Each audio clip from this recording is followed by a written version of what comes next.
Hello hi guys, എല്ലാവർക്കും നമസ്കാരം.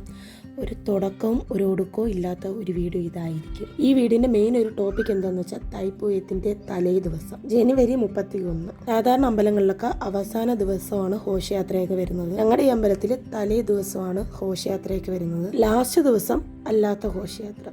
എല്ലാം മനസ്സിലാവുന്നുണ്ടോ എന്തോ? അതായത് ഉത്സവം തീരുന്നതിൻ്റെ തലേ ദിവസമാണ് ആനകൾ, തെയ്യം, ശിങ്കാരിമേളം, ഫ്ലോട്ട് ഇങ്ങനത്തെ സാധനങ്ങളൊക്കെ 9ാം ഉത്സവത്തിനാണ് വരുന്നത്. ഇത് തൈപ്പൂയ മഹോത്സവമാണ്. അപ്പോഴേ ശൂലംകുത്തും കാവടിയൊക്കെ 9ാം ഉത്സവത്തിനും ഉണ്ട്. ഈ വീഡിയോ ജസ്റ്റ് ഒന്ന് ചരിഞ്ഞിരിക്കുകയാണ്, ക്ഷമിക്കുക.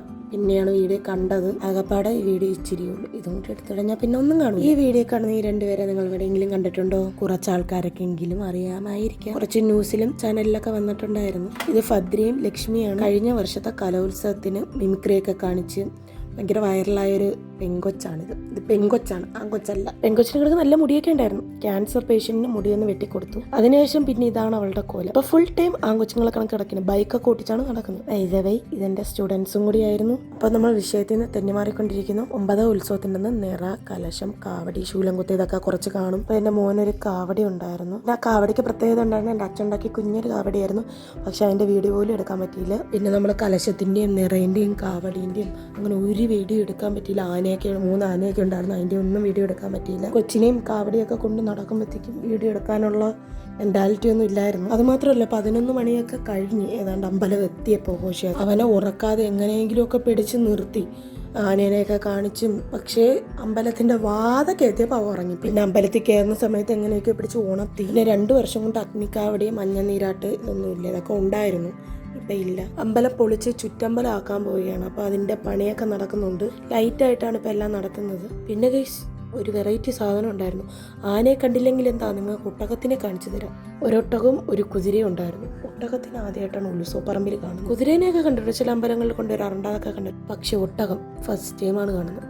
നേരിട്ട് കാണുന്ന കാര്യമല്ല കേട്ടോ, ഉത്സവപ്പറമ്പിൽ ഫസ്റ്റ് ടൈമാണ് കാണുന്നത്. അല്ലാതെ ഞാൻ ബീച്ചിലൊക്കെ പോയപ്പോൾ കണ്ടിട്ടുണ്ട്.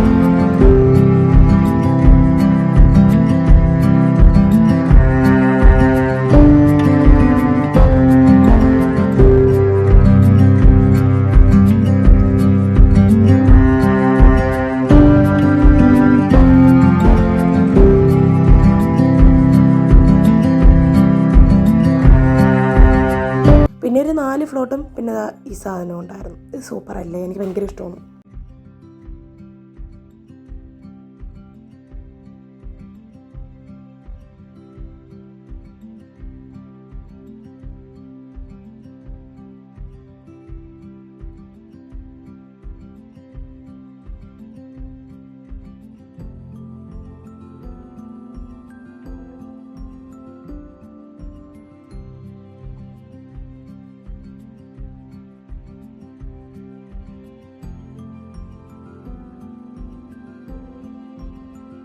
ഈ ഫ്ലോട്ടിൻ്റെ സൈഡ് ഉടുപ്പും കയ്യൊക്കെ കണ്ടപ്പോഴേ കാര്യം മനസ്സിലായി ശിവനാണെന്നുള്ളത്. അങ്ങനെ ഇരിക്കുന്ന ശിവനാകുമ്പോഴത്തേക്ക് തലയിൽ കൂടെയൊക്കെ വെള്ളം വരും. ആ വെള്ളത്തിൽ നിന്ന് കുളിച്ച് കളിക്കാൻ വേണ്ടി കുറേ പിള്ളേരുണ്ട് ഡാൻസ് കളിക്കും. പക്ഷെ ഇതിൻ്റെ ഫ്രണ്ടിൽ അങ്ങനെ വലിയ ആളില്ല. അപ്പോൾ ഞാൻ വിചാരിച്ചു എനിക്ക് തലയിൽ കൂടെ വെള്ളം വരുന്നില്ലായിരിക്കും, അതുകൊണ്ടായി. അങ്ങനെ തിരിഞ്ഞ് നോക്കാൻ നേരത്തെ ഗൈസ്, ശിവന് തലയില്ല ഗൈസ്. സാധാരണ ഉത്സവത്തിന് അല്ലാതെ പോകുമ്പോഴാണ് തലയില്ലാതെയോ അല്ലെങ്കിൽ തലയിൽ തുണി വെച്ചൊക്കെ കൊണ്ടുപോകുന്നത്. ഇതിനിപ്പോഴേ തലയില്ല. എല്ലാവരും അതാണ് നോക്കുന്നത്, ഇതിൻ്റെ തല എവിടെ പോയി. അപ്പോഴാണ് മനസ്സിലായി ഇതിന് അത്യാവശ്യം വലിയൊരു തലയായിരിക്കും. ഇലക്ട്രിക് കമ്പിനകത്തൊന്നും തട്ടാതിരിക്കാനായിരിക്കും ഊരിയത്. അതായിരുന്നു സത്യം. ഒരു 5 മിനിറ്റ് തല ഫിറ്റ് ചെയ്തു. പക്ഷേ ട്വിസ്റ്റ് അതല്ല, ഇതിൻ്റെ ബോഡിയും ഫേസുമായിട്ട് വലിയ ബന്ധമില്ല. എനിക്ക് തോന്നിയ കാര്യം കേട്ടോ, നിങ്ങൾക്ക് അങ്ങനെ തോന്നുന്നു? ഇതിൻ്റെ ഒരു ഫേസ് മഹർഷിമാരുടെയൊക്കെ ഒരു ഫേസ് കട്ടില്ലേ? നിങ്ങൾക്ക് അങ്ങനെ തോന്നുന്നു? എനിക്കതാണ് തോന്നുന്നത്. ശരിക്കും ശിവൻ്റെ ഒരു ഫേസ് എനിക്കറിഞ്ഞൂടാ. സോറി, ഇത്രയ്ക്ക് ഞാൻ എടുത്തോളം വീഡിയോ. ഇതാണ് ലാസ്റ്റ് ഫ്ലോട്ട്. തൈപ്പൂയത്തിൻ്റെ